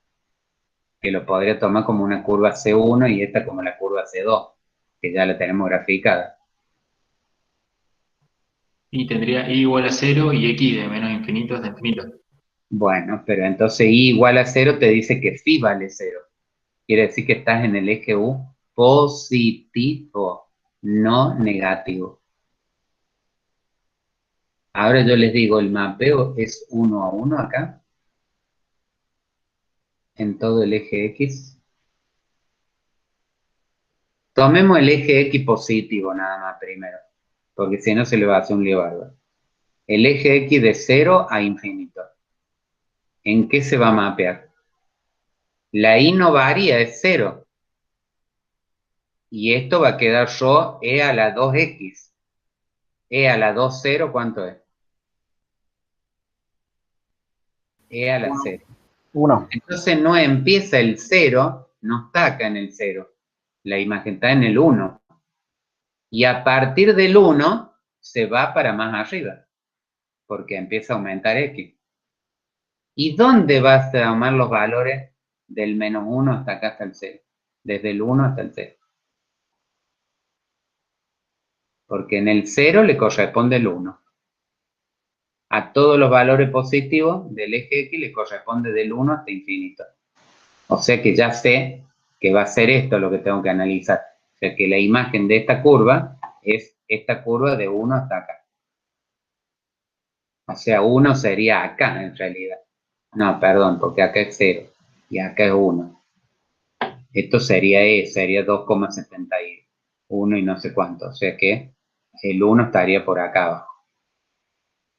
Y entonces, ¿dónde se mapea la otra parte? ¿O por qué está esta otra partecita de 1 hasta 0? ¿No sería en la parte negativa del eje X? Y claro, todos los valores de E elevado a números negativos te va a dar 1 sobre E elevado a positivo y te va a dar menor que 1 entonces. Hasta llegar al 0, teóricamente, cuando llegara al menos infinito, pero dijimos, el menos infinito no sería un punto definido, por lo tanto, la del 0 no es imagen. Entonces, ¿el mapeo es 1 a 1 o no? Al final. Sí, sería 1, 1. Sí. ¿Cuándo el mapeo, y esto es pregunta de parciales, y después no sé si está en el trabajo práctico, que podríamos ver hoy también. ¿Cuándo el mapeo de E a la Z era 1 a 1? Bueno, acá es E a la 2Z. Habría que analizar cuál es el periodo, porque dice 2Z. Pero para que no analicemos todo eso, porque tendríamos que poner acá a ver cuándo se repite de nuevo. ¿Cuándo era 1 a 1 el mapeo? ¿Cuándo haría qué cosa en el dominio?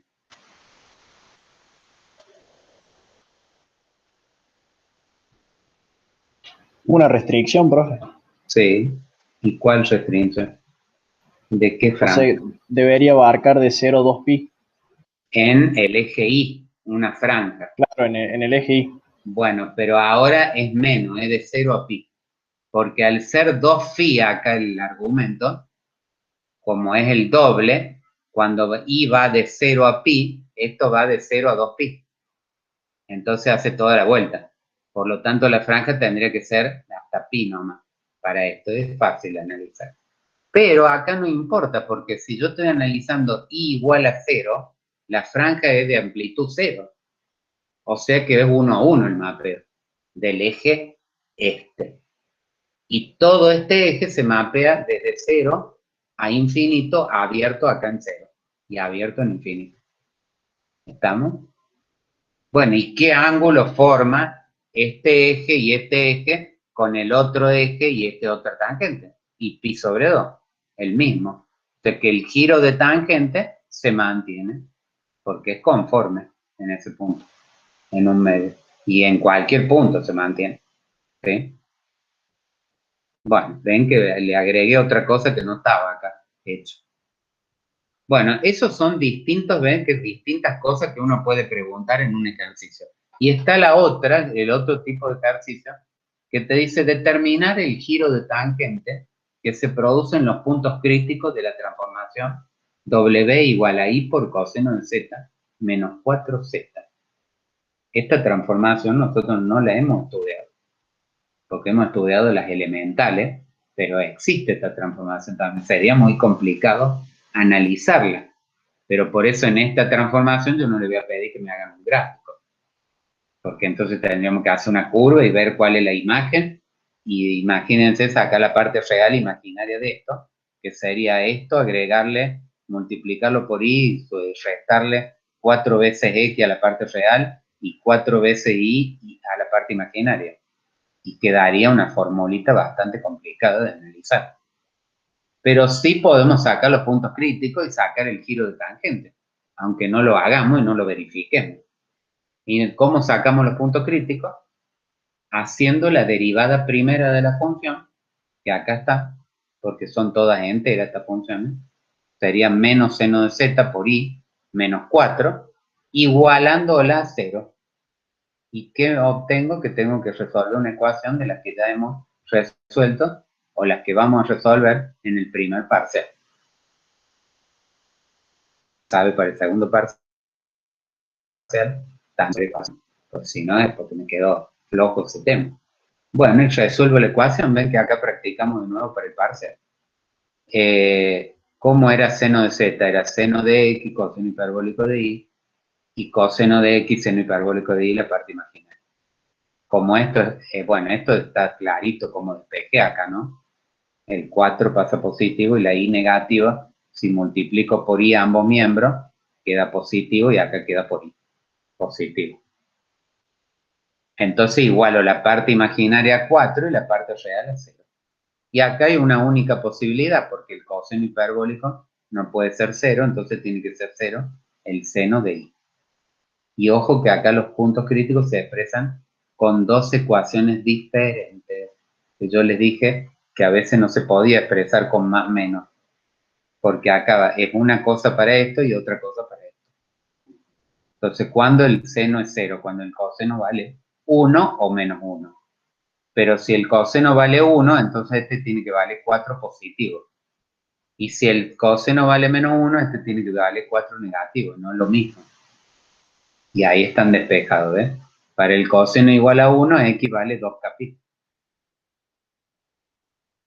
Y el seno hiperbólico tiene que valer 4, entonces y es el arco seno hiperbólico de 4, que es un valor positivo, porque estaría del lado que da positivo el 4. Y si el coseno, y entonces formo primero la z sub k serían 2 capi más i por el arco seno hiperbólico de 4. Pero existen otros puntos críticos. ¿Cuáles son? Cuando el coseno es menos 1, sería pi más 2 capi para que queden impares de pi, digamos, y el seno hiperbólico tendría que valer menos 4, entonces sería menos, bueno, el arco seno hiperbólico de menos 4 es lo mismo que el menos arco seno hiperbólico de 4, porque es una función impar, por eso es igual.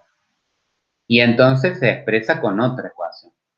¿Por qué no se puede poner más menos? Y porque el primero no vale igual para el segundo, o sea, cuando el primero es 2 capi, el segundo tiene que ser arcoseno del seno hiperbólico. Arcoseno hiperbólico de 4. Y cuando el primero es esto tiene que ser menos. Entonces no puede valer para los dos. No se puede poner capi, por ejemplo, tampoco. Porque cuando voy a considerar un signo y el otro. Entonces hay que expresarlo así. Tiene infinitos puntos críticos. Y ahora, ¿qué giro de tangente se produce en esos puntos críticos? ¿Qué es lo que hay que hacer para hacer eso? Hallar la primera derivada que no se anula. Entonces ahora, ¿cómo hacemos para hallar la primera derivada y cómo hacemos para evaluar? Porque la segunda derivada, ¿cuánto vale? La derivada del seno es el coseno. O sea, menos i coseno. Y derivada de 4, 0. Ahora yo tendría que evaluar estos puntos críticos acá. Pero me voy a volver loco, evaluar coseno de z haciendo todo esto. ¿Qué es lo que pongo yo acá? No se anula. Porque ¿dónde se anula la derivada segunda? En los valores que anulan el coseno. Y eso ya lo sabemos que son reales puros.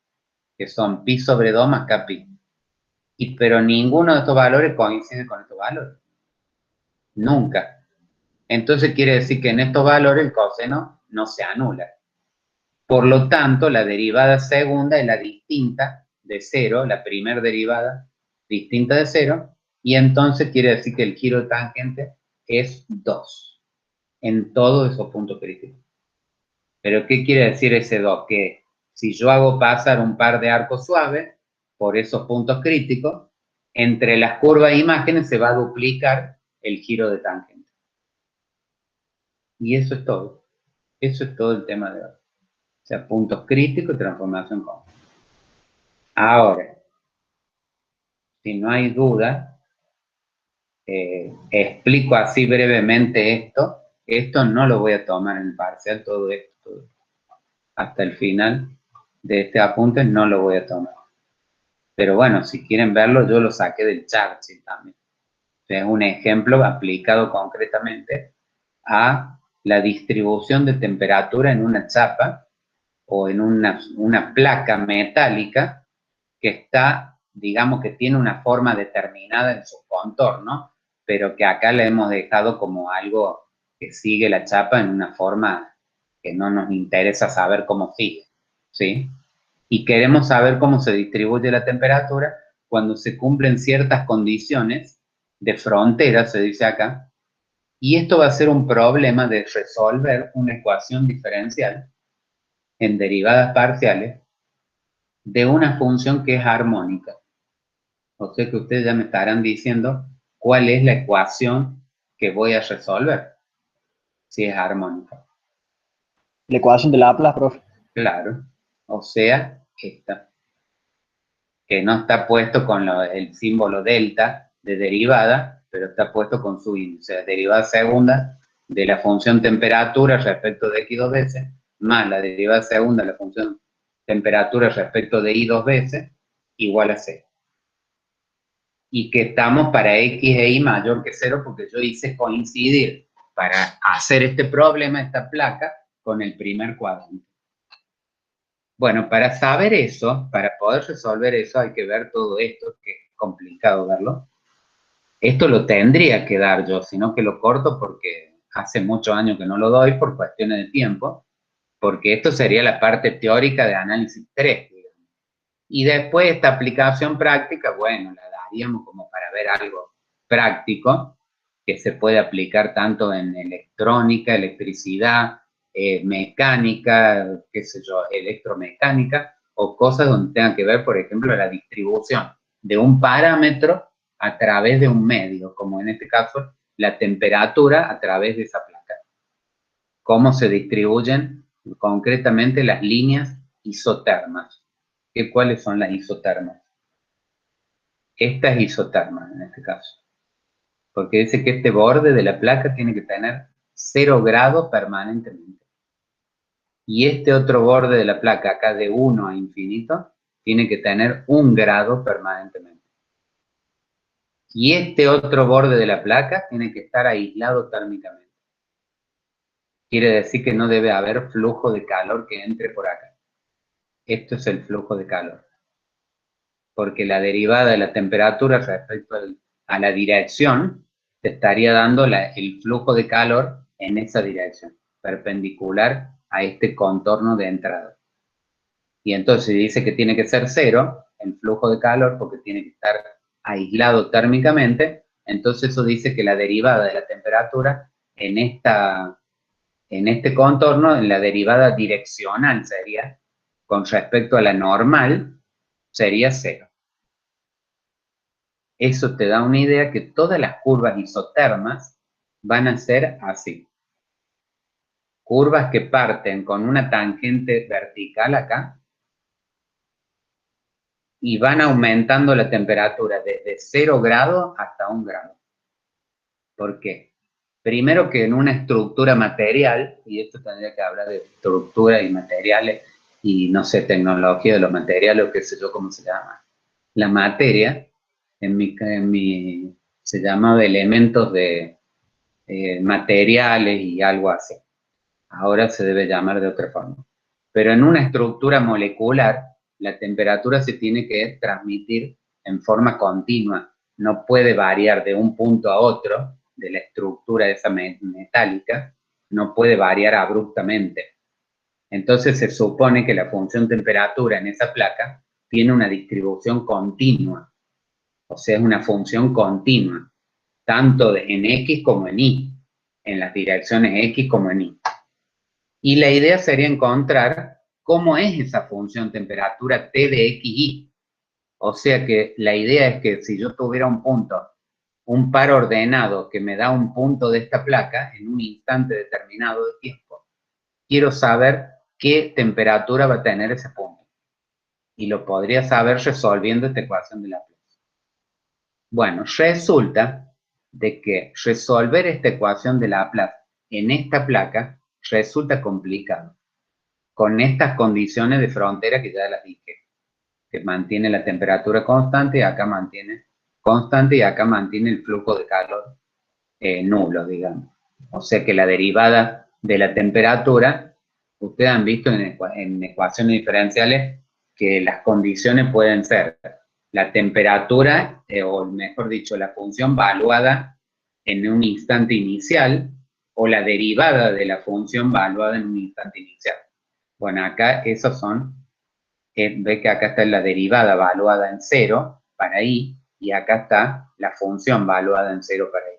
Y después está la función valuada en 0 para x, y no para y. Esas son las tres condiciones que se cumplen para mi problema. O sea, yo quiero que se cumplan esas condiciones, ¿sí? Bueno, resulta de que resolver esta ecuación, les decía, en esta placa es complicado.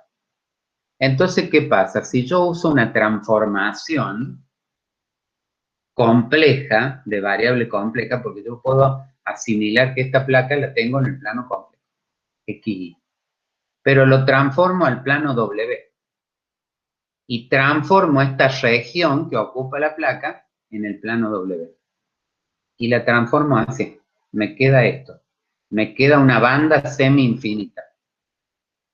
¿Saben cuál es la transformación que lleva? Bueno, la tendríamos que haber estudiado. La que lleva todo este cuadrante a esta banda semi-infinita, arco seno de Z. O sea, la inversa de esta que está acá. Arco seno de Z. Porque de esta placa para ir a la otra, o sea, con la transformación inversa sería ir de W a esta, se va con un seno de W. O sea, Z igual a seno de W. Ese seno de Z y arco seno de Z se demuestra por todo esto que no vamos a ver, que son transformaciones conformes y además son analíticas en todo el plano. No en todo el plano, la arco seno de Z no. Pero en la región donde nosotros la estamos considerando, sí. Porque estamos considerando un ángulo que no supera los 2 pi, o los pi. Va de 0 a pi sobre 2. Para el arco seno para el seno de W sería. Entonces sería 1 a 1 ahí la transformación. Y sería conforme, analítica y 1 a 1. Y se demuestra con todo eso que no hemos visto, que cuando la transformación es analítica y es conforme, va a mantener la armonicidad de la función tanto en esta región como en esta otra. O sea, cuando yo la transforme a través de esa función que es analítica, mantiene la armonicidad. O sea que eso me está justificando que resolver la ecuación de Laplace en esta región es lo mismo que resolver la transformada de la ecuación de Laplace, pero en V, o sea, reemplazando X e Y en función de V, y resolverla acá en este plano V, porque va a seguir siendo una función armónica. Eso lo dice, o mejor dicho, lo verifica si yo uso una transformación conforme. Me lo asegura, esa es la palabra. No me salía la palabra. Me asegura eso de que la función temperatura se va a seguir manteniendo armónica en este plano siempre que yo use una transformación analítica y conforme. Y además, el hecho de que sea conforme también hace que las condiciones de borde o de frontera, se le llama, se mantengan inalterables también. O sea que donde estaba la frontera, o mejor dicho, a la imagen de esta frontera, le va a corresponder que la función temperatura va a ser 0. Y a la imagen de esta otra frontera, le va a corresponder que la función temperatura es 1. ¿Sí? Y a la imagen de la otra frontera le va a corresponder que la derivada de la temperatura en esa dirección es 0. O sea que mantiene no solo la armonicidad, sino también las condiciones de frontera. Y por ende yo puedo resolver el problema en un plano o en una región que es mucho más simple, que por simple visualización de esto, yo ya sé dónde están las isotermales. Esta es la función temperatura, la solución de la ecuación en este plano. O sea, una lineal con respecto a u. ¿Y por qué es esto? Porque si la derivada direccional tiene que ser 0, quiere decir que si yo me muevo en esta dirección, no tiene que variar la temperatura. En todo punto de acá, ¿eh? O sea que tiene que salir perpendicular, la línea isoterma, digamos. Y si acá estoy viendo que la línea isoterma es vertical y se va moviendo con un aumento de temperatura, el aumento tiene que ser un aumento lineal, porque tiene que aumentar de t igual a 0 hasta t igual a 1. Y por ende las isotermas tienen que ser todas líneas paralelas entre sí, paralelas al eje B. Y son de este tipo. Porque fíjense, cuando U vale 0, la temperatura vale 0. Y cuando U vale pi sobre 2, porque este punto pi sobre 2 lo sacamos de transformar 1 a través de arco seno de z, ¿no? Que va a ser pi sobre 2. Y entonces cuando la temperatura valga pi sobre 2, el U acá va a quedar 1. Y después va a tener todos los valores intermedios de acá. Esas isotermas que son rectas, paralelas al eje B, ahora las tengo que volver a transformar al plano X. ¿Por qué? Y porque a mí me interesa resolver el problema de esta placa, no de una banda semi-infinita. El original era la placa esta, que ocupaba todo esto. Bueno, cuando se transforma con la transformación inversa, de que se va con el seno de W, se obtienen hipérbolas. Se obtienen hipérbolas como esta. O sea que todas las isotermas son hipérbolas que parten de sus vértices en la región donde estaba, perdón, en el contorno donde la temperatura no variaba, en dirección normal ese contorno. Y ¿ves? Acá, bueno, sale toda la fórmula, no la vamos a ver. Pero esta sería la función temperatura en el plano XY. O sea que si yo tengo un par ordenado cualquiera, en el primer cuadrante, evaluándolo acá, puedo saber qué temperatura tiene en ese punto la placa. O cuáles son las líneas isotermas, que serían partes de hipérbolas confocales, porque van a tener todas el mismo foco, se puede demostrar eso, y van a partir todas así. Y bueno, es como si esta hipérbola se iría aplanando hasta llegar a la línea esta que va a tener la línea de isoterma igual a 1. Y acá se iría aplanando y tendría la línea isoterma igual a 0. 0 grados. Bueno, todo esto tiene aplicación en esto y en otros problemas, el mapeo conforme y las transformaciones analíticas. O sea, tanto la función analítica como el mapeo conforme. Yo les di un pantallazo, o sea, no voy a tomar esto, pero bueno, me parece que es interesante, ustedes van a ser ingenieros, que tengan alguna aplicación o algo, no a todo le va a servir, a lo mejor, pero a algunos sí. Entonces, por eso creí conveniente dar este tiempo para, por lo menos, decir algo de esto. Después, si quieren ahondar más en el tema, en el Churchill hay más, bueno, está esto y hay más ejemplos. Por ejemplo, en electrostática, por ejemplo, el potencial, que es una función también armónica, y el potencial en una placa también sale, cómo se pueden sacar las líneas de igual potencial. Y tiene digamos, un tratamiento muy similar a esto que yo he dicho acá. ¿Sí? Bueno, no sé si lo estoy aburriendo, o si más o menos está. Por supuesto que no lo van a entender tan estrictamente, porque lo estoy dando muy light. ¿Sí? Bueno, no sé, preguntas. Esto no voy a tomar, por eso no hay pregunta, ¿no es cierto? No, yo quería hacer una pregunta. Bueno, a ver si me sale la respuesta. Estamos. No sabía si me estaba escuchando o no. Y si yo me quedo mudo como se quedan ustedes, ¿qué pasa? No sé. Estamos lo mismo, ¿no? Sí. Bueno, dale, a ver que no sé qué pregunta. Vale, sí, no, era respecto el ejemplo que dio, ciertamente interesante. Yo lo que quería preguntarle, un poco para saber si lo estaba entendiendo, o por lo menos encarando bien, era de que sería, digamos, algo parecido a lo que pasa cuando uno termina haciendo digamos, trabajando con el diagrama de presión-volumen o cuando trabaja con el diagrama que relaciona ya directamente la entropía. Sí, por eso se usa mucho en termodinámica también. Ujú. Todo esto, sí, tiene que Sí. ver. Yo no es mi tema, no es el tema más fuerte mío, lo que yo puedo conocer. Por eso le di un tema más, qué sé yo, de temperatura. Bueno, acá dice, ve, problemas físicos, eléctricos, distribución, temperatura, etcétera. Donde aparece en general la ecuación de Laplace, que es eso. Lo que Perfecto. se hace. Bueno. Vale, sí, o sea, por lo menos de mi parte estuvo bárbaro que diera el ejemplo.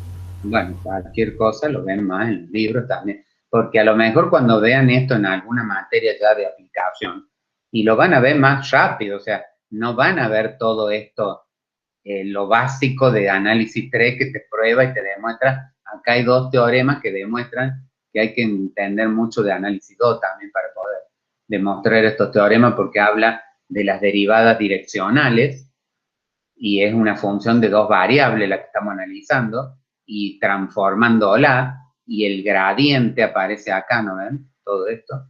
Entonces medio complicado también, esto da para más de una clase, y bueno, no da el tiempo para ver todo. Entonces ustedes en algo concreto lo van a aplicar a esto, y van a decir, ah, sí, porque es conforme, mantiene y ya está, ¿no? Ahora demostrar después que eso lo mantiene, ¿por qué? No lo demostraron, porque ya pasó análisis 3 y ya la probaron y listo. Y tienen Sí, que aprobar otra. ahora me estaba acordando de los casos de análisis de perfil de Runge y puntas. También. Ahí se terminaba viendo esto del mapeo conforme. Y bueno, ¿ven? Por eso.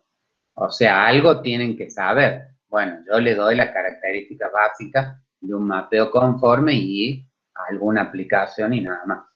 Pero bueno, tomamos esto nada más, que es la parte matemática, digamos.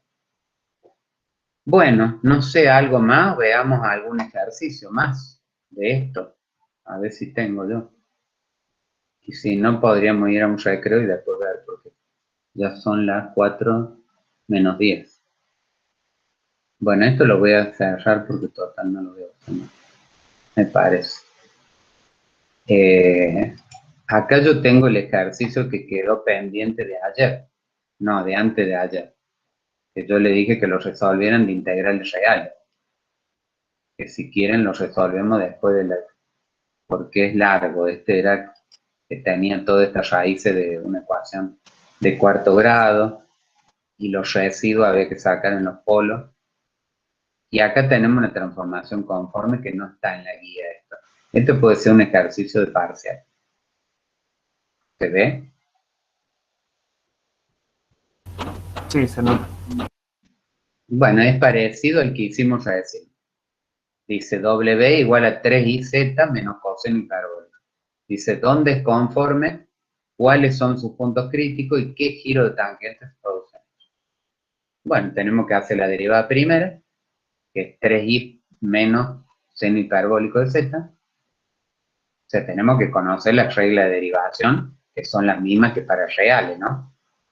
Y la igualamos a 0, o sea que igualamos esto a 0, lo que quedaría que el seno hiperbólico tiene que ser igual a 3i. Bueno, planteo las ecuaciones del seno y coseno, perdón, seno hiperbólico, que era seno hiperbólico de x, coseno de y, coseno hiperbólico de x. Seno de y igual a la parte real, la parte imaginaria. Y bueno, y acá se dan dos posibilidades, pero una es incompatible. Que el seno hiperbólico de x sea 0 implica que el coseno hiperbólico valga 1, que ahí lo dibujé. Ahí. Pero eso implicaría que el seno de y tiene que valer 3. Y es imposible porque el seno trigonométrico está acotado. En real, estamos hablando, ¿no? Entonces, imposible. Por el otro lado, coseno de y igual a 0, entonces seno de y va a ser más menos 1. Pero si es más menos 1, el coseno hiperbólico tendría que ser respectivamente más o menos 3. Como menos 3 no puede ser, porque acá abajo no está el coseno, entonces queda que menos 1 tampoco puede ser. Y por lo tanto, lo único que puede ser es que sea más 1 y más 3. Y de ahí despejamos Y, no de acá, porque acá estarían las dos posibilidades.